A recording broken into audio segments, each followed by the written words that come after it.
Good evening, everyone. Welcome, welcome, welcome. We'll record this and then we'll have Nathan send out the video once we're all done for anyone who misses it. But Nathan, I'll hand over to you, mate. Sure. Thanks everyone for being here. This is just kind of to inform you about what's going on as far as age groups and the realignment for U.S. soccer's birth year and kind of what we're thinking moving forward and what we're planning for the 2018 age group. First of all, everyone can see the presentation, right? Everyone can see my screen. Is that good? Yep, I can see it. All right, cool. Let's see here. Okay, there we go. So, as you might have heard, the United States Soccer Federation, at least for youth development, has announced the switch from birth year to back to grade. About 10 years ago, they switched to birth year. I know a lot of other sports tend to go birth year, so it would be 2018, 2019, et cetera, et cetera. Now we're going back to grade. So that's happening fall of 2026. So as you can see, the previous breakdown was the cutoff years were January 1st through January 1st through December 31st of the year. The new breakdown for the grades are as follows. The August 1st, 2017 through July 31st, 2018 is third grade. The August 1st, 2018 through July 31st, 2019 is second grade. So you can kind of see where we're at with that. We have 16 players born before the 31st in the age group and four born after. Um, so at this time, it doesn't really make a logistical sense for us to fully switch, especially because the boys have been playing together. We don't have enough for that second grade team.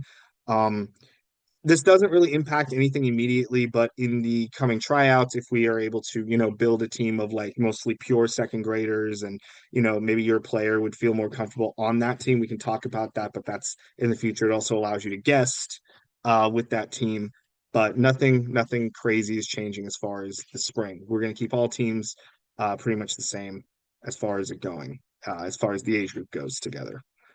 But that does bring us to our next point. Let's take a look at the fall 2025 retrospective for the 2018 boys.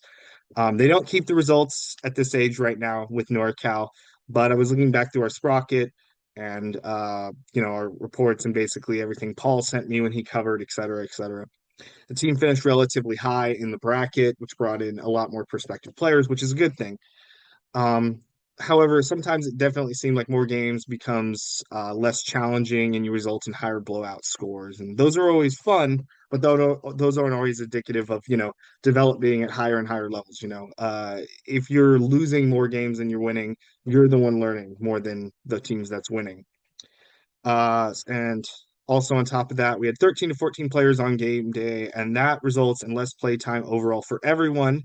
And honestly, for coaches, it kind of becomes a little bit more difficult, speaking for personal experience, to coach when I'm also thinking, making sure that like everybody gets a good amount of play time because I want your kids to play a lot, especially, you're at training, you're coming to the game no matter what. I want your child to get an equal amount of play time as much as possible.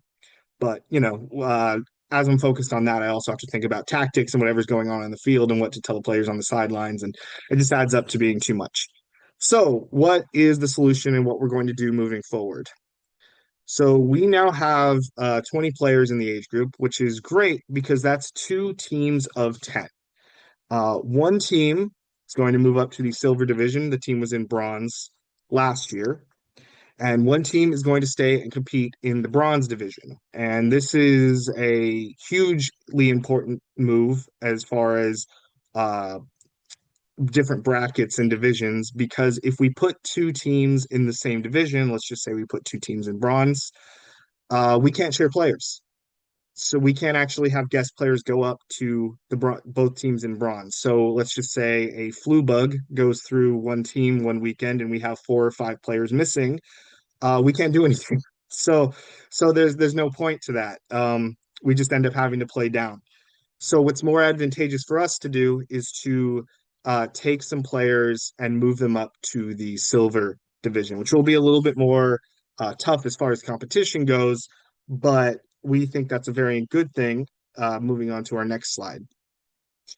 So, silver offers a higher competitive level. We're going to look to challenge players who need the that jump. Like I said, we have the spring and also spring breaks coming up as well. I forgot in the spring, and everyone kind of has a varied spring break, so people, everyone likes to take off. So there's times where we're missing a player or two, and this also helps us share those players.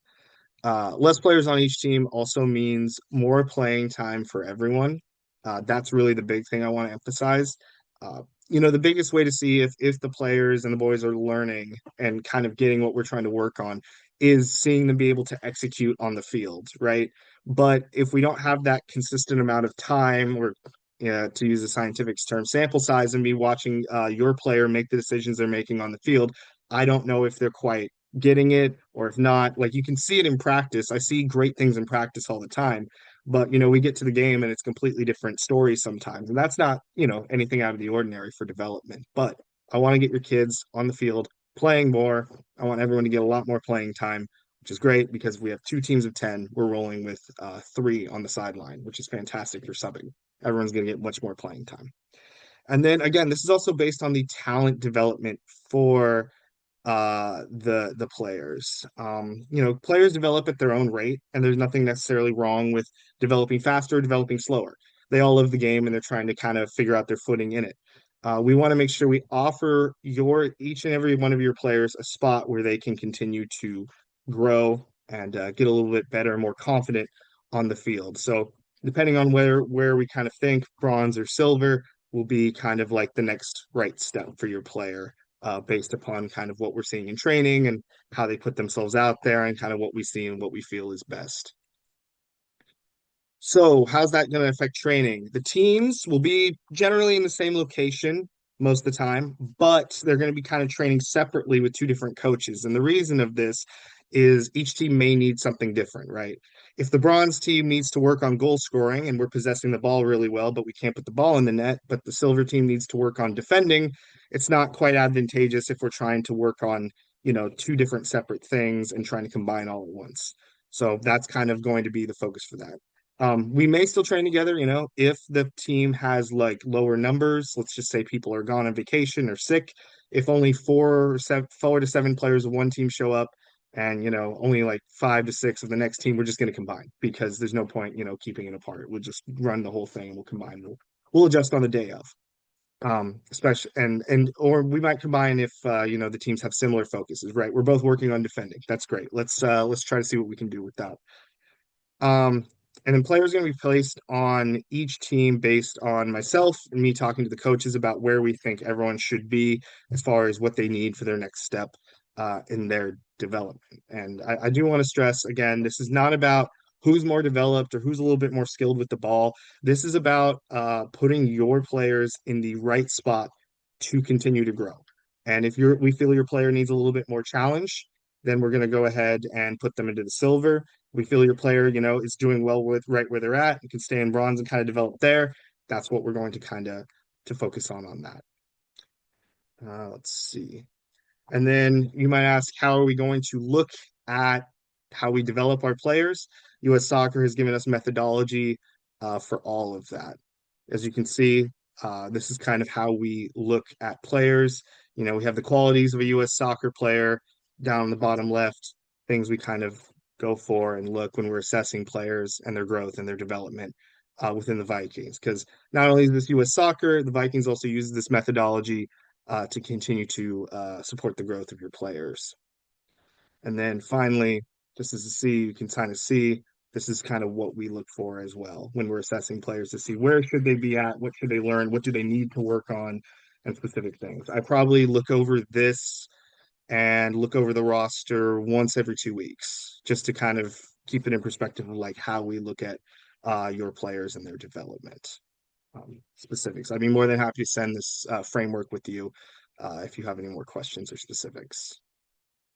Um, that's all for me. I know it was super quick, but I wanted to kind of like open this up for questions about either the age group realignment or uh, the teams, anything specific, or if you want to stay after or message me privately, you're more than welcome to, but I'll open it up to anyone now.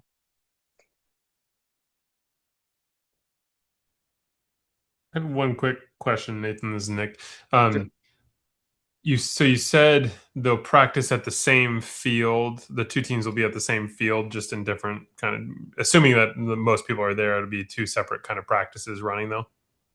Yeah, yeah, we know a couple players also work on carpooling together, so I think a lot of it will be, that. And then also to keep in perspective, the Thursdays at Fort Scott are going to be the same this season as well, Hmm. for spring. So, that's where all they're going to be, and there's a ton of space there. So we're just going to kind of like separate, or like I said, if it depends, if it's a light practice for both, and some people are sick or anything, it will be kind of combined. But yeah, our goal is to kind of keep it similar as far as like the training, so that if we want to do like a final scrimmage at the end, that would be kind of fun.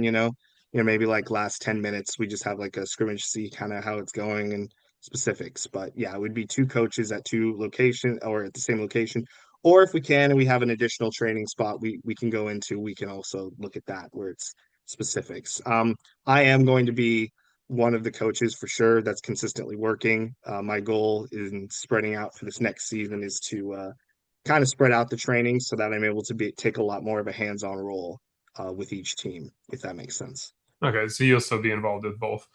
Oh Um, yeah, yeah, then absolutely. with that though, the reason why I asked too is I definitely think that there's 1 year, then the next year, who knows, things change. But I think somehow trying to keep the team, I think there's a lot of kids I think that get along well. So trying to make Mm, sure that they continue to build that bond because the teams sure. or things might change over time, and it would be good to keep them, not just the practices separate, but still just keep the bonding. I think for the whole group would be cool.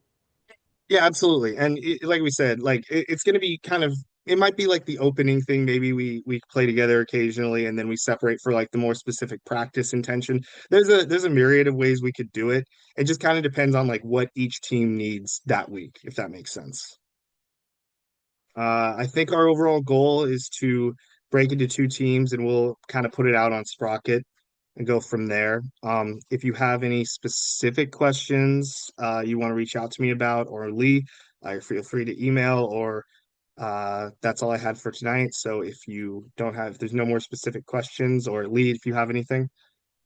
I just add that you guys must be telling people that you're having a great time or something's going well, whether that's the performances on the field as well as word of mouth, because we said it was late toward the end of the fall season around more players are adding, more people are interested in what we're doing. And Nathan touched on talent development. It's an open pyramid that we run with the club. So we always have a way in for players that want to learn to play the game. And the value we have here in now having two teams in this age group is that part of our ongoing plan. And as we look forward for these players in 5 years' time, and I don't want to wish this away because I have a 5-year-old and I don't want to wish her time away either. But as we look ahead, these guys are going to be 11v11 before we know it.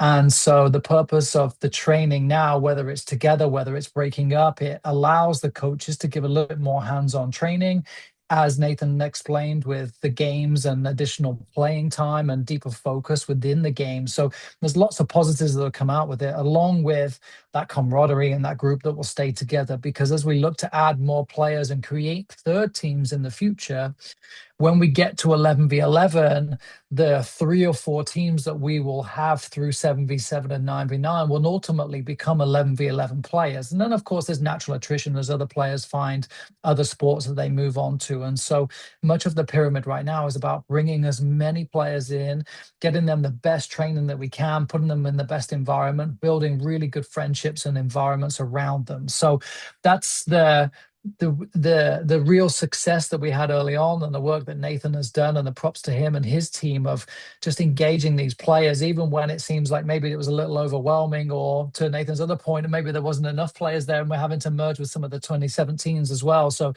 the benefit of this academy process is just bringing players in and giving them all sorts of different exposures and training together. So we're really happy with how it's gone. And we are excited that you guys are still giving us feedback and participating in the surveys that tell us all that we need to know around what you see in the day to day. So thank you for that.